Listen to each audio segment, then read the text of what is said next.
श्रीमंत शंकरदेव, जिनका ओरिजिनल नाम शंकरवर था, का जन्म अराउंड 1449 में असम के बोरदुआ अलीपुखुरी तेम्बुआनी एरिया में हुआ, जो आज के नौगांव डिस्ट्रिक्ट में आता है। कुछ हिस्ट्रियन उनके एज को लेकर डाउट करते हैं, लेकिन 1449 वाइडली एक्सेप्टेड है। Hello everyone, welcome to my channel Kahani Corner Studio. हर एहसास की एक कहानी। शंकरदेव एक बारो भूया फैमिली से बिलोंग करते थे।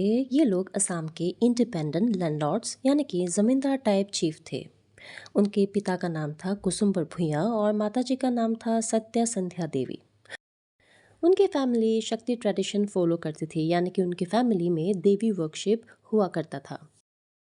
जब शंकरदेव मात्र 7 साल के थे, तब उनके पिता की डेथ स्मॉल पॉक्स से हो गई।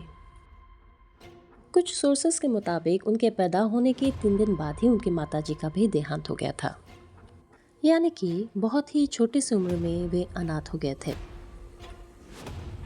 उनकी परवरिश उनकी ग्रैंडमदर खेरखूती ने की। ये अर्ली स्ट्रगल उनके कैरेक्टर को स्ट्रॉन्ग बनाने में बहुत इम्पोर्टेंट रहे।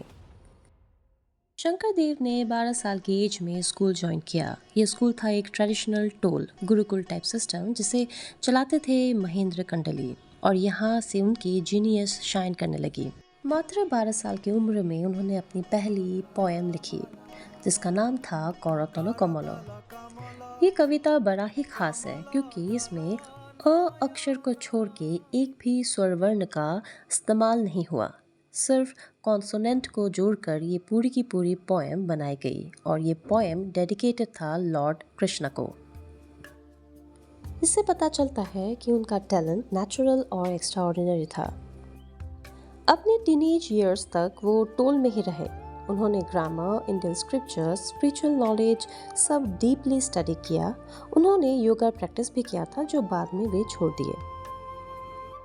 शंकरदेव सिर्फ स्कॉलर नहीं थे, फिजिकली भी काफ़ी स्ट्रॉन्ग थे। एक पॉपुलर लेजेंड के अकॉर्डिंग वो ब्रह्मपुत्र रिवर को फ्लड के टाइम तैर के उन्होंने पार किया था। मतलब उनका माइंड और बॉडी दोनों ही पावरफुल थे। माना जाता है कि उन्होंने अपना पहला मेजर वर्क हरिश्चंद्र उपाख्यान इसी स्कूल टाइम में ही लिखा था। ये उनकी स्टोरी टेलिंग और राइटिंग स्किल का अर्ली प्रूफ था। स्कूल के दौरान ही उनके टीचर महेंद्र कंडली ने उनका नाम शंकरदेव रख दिया, और यही नाम आगे चलकर हिस्ट्री बन गई। श्रीमंत शंकरदेव ने अपनी टीनेज के एंड तक मेजर स्क्रिप्चर्स को मास्टर कर लिया था। अराउंड 1465 में उन्होंने टोल यानी कि स्कूल छोड़ दिया और अपनी फैमिली की जिम्मेदारी उठाई। वो बन गए शिरोमणि भूया यानी कि लीडर या चीफ। अपने लोगों के बीच वो देकागिरी के नाम से मशहूर हुए, मतलब यंग लीडर जिसे सब रेस्पेक्ट करते थे। धीरे धीरे करके अलीपुखुरी क्राउडेड होने लगा, इसलिए उन्होंने अपना घर बोरदुआ में शिफ्ट कर दिया। अपने अर्ली 20s में उनकी शादी सूर्यवती से हुई। कुछ सालों बाद उनकी एक बेटी हुई, जिनका नाम उन्होंने रखा मनु। लेकिन बेटी के जन्म के सिर्फ 9 महीने बाद ही उनकी वाइफ का देहांत हो गया। ये उनकी लाइफ का एक बड़ा इमोशनल टर्निंग पॉइंट था। वाइफ की डेथ के बाद शंकरदेव का मन और भी ज़्यादा स्पिरिचुअलिटी की तरफ झुक गया। जब उनकी बेटी मनु की शादी हरि से हो गई, तब उन्होंने डिसाइड किया कि वो सब कुछ छोड़कर एक लॉन्ग पिलग्रिमेज पे जाएंगे। 1481 में लगभग 32 साल की एज में शंकरदेव ने अपनी 12 साल की तीर्थ यात्रा शुरू की। जाने से पहले घर की जिम्मेदारी अपने सन इन लॉ हरि को दे दी। लीडरशिप अपने रिलेटिव जयंत और माधव को दे दी। उनके साथ टोटल 17 लोग गए, इंक्लूडिंग उनके दोस्त रमारम और उनके टीचर महेंद्र कंडली। उनकी ये यात्रा ऑलमोस्ट पूरे इंडिया के मेजर रिलीजियस प्लेसेस तक गई, जैसे पुरी जगन्नाथ, मथुरा, वृंदावन, द्वारका, गया, रामेश्वरम, अयोध्या और ऐसे ही बहुत सारे वैष्णवाइट सेंटर में। ये सिर्फ ट्रैवल नहीं था, ये एक स्पिरिचुअल एक्सप्लोरेशन था पूरे भारत का। शंकरदेव ने पुरी जगन्नाथ क्षेत्र में काफ़ी समय बिताया। वहाँ उन्होंने ब्रह्म पुराण पढ़ा, और यही पुराण की सीख उन्होंने प्रीस्ट और आम लोगों को भी समझाया, और इस तरह उन्होंने ज्ञान का प्रचार किया।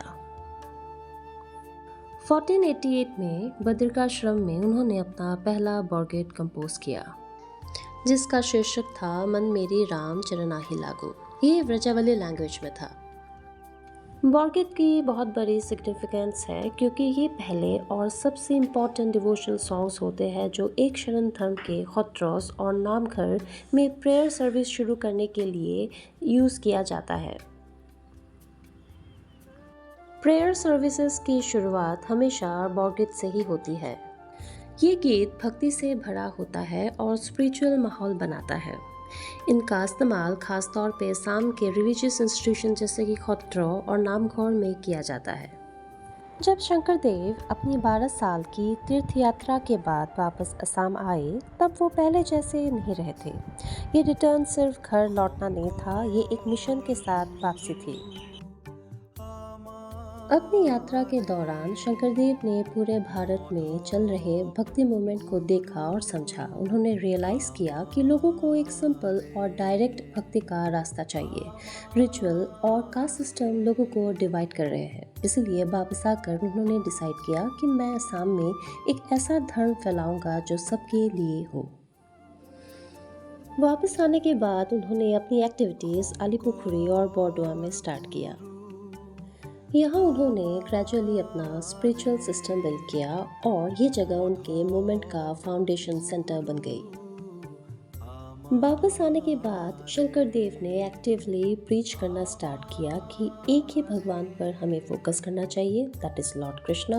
नाम जप और भक्ति को उन्होंने इम्पोर्टेंस दिया। उन्होंने कोई कॉम्प्लेक्स रिचुअल नहीं रखा, ना ही किसी को डिस्क्रिमिनेट किया कास्ट के बेस पे।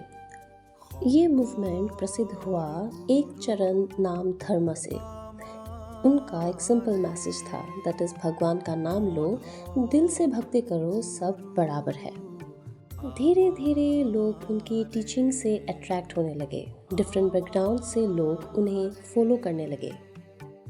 ये असम के लिए एक सोशल रिवॉल्यूशन था, जहाँ हर कोई उन्हें फॉलो कर सकता था, जैसे कि लोअर कास्ट के people, common people, even Muslims पे।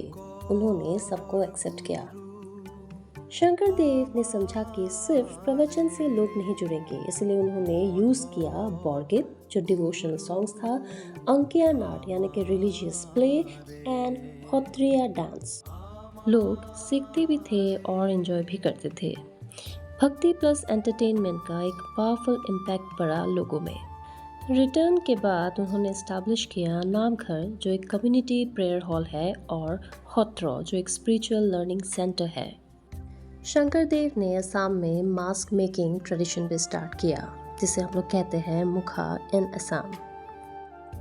मुखा शिल्प श्रीमंत शंकर देव की लिगेसी है। शंकर देव ने सबसे पहले मास्क का यूज़ 1468 में किया था। उन्होंने अपने पहले वन एक्ट प्ले यानी कि अंकिया नाट, जिसका नाम था चिन्ह यात्रा, उसमें मुखा को सबसे पहले इंट्रोड्यूस किया था। उन्होंने ये मास्क इसलिए बनाया ताकि उनके न्यू वेस्टर्नाइट प्लेस और भी ज़्यादा ड्रामेटिक और इम्पैक्टफुल लगे। इस कला की शुरुआत नौगांव डिस्ट्रिक्ट के बॉर्डुआन विलेज से हुई, जो बाद में जाके माजुली आइलैंड के सामुगुरी खत्रों में खूब फली फूली। पिछले 500 सालों से मुखा मेकिंग एक पवित्र आर्ट फॉर्म की तरह चली आ रही है। आज भी सामुगुरी खत्रो इस कला का सबसे बड़ा और मुख्य सेंटर है। असम के माजुली मास्क को मार्च 2024 में प्रेस्टिजियस जीआई टैग दिया गया है। ये टैग उनके यूनिक कल्चरल हेरिटेज और सदियों पुरानी ट्रेडिशनल क्राफ्टमैनशिप को एक बड़ी पहचान देता है। अगर आपको ऐसी ही कहानियाँ सुनना पसंद है, then do like, share and subscribe the channel. Thank you for watching.